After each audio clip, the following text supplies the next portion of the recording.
আপনারা আমার আগের ভিডিওতে দেখেছেন যে আমি বাণিজ্য মেলা থেকে এই জাপানিজ ব্র্যান্ডের কিছু নুডলস আর রামেন কিনেছিলাম।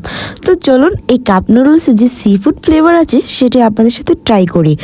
সো এখানে আমি প্রথমে এটাকে ওপেন করে নিয়েছি। দেন এটার ভিতরে ছিল একটা সসের প্যাকেট, স্পাইসি ছিল বাট অতটাও না। দেন কিছু শুকনো জিনিস ছিল, এখানে কি কি ছিল সেটা আমি এক্স্যাক্টলি বলতে পারছি না। আমার কাছে মনে হয় বেবি কর্ন ছিল, আরও কি জানি, যাই হোক। দেন এর মধ্যে দিয়ে দিব আমি গরম পানি, যেহেতু কাপ নুডলস, আর এতে গরম পানি দিলে ইনস্ট্যান্ট নুডলসটা হয়ে যাবে। দেন এই তো পানিটা ঢেলে কিছুক্ষণ অপেক্ষা করছিলাম।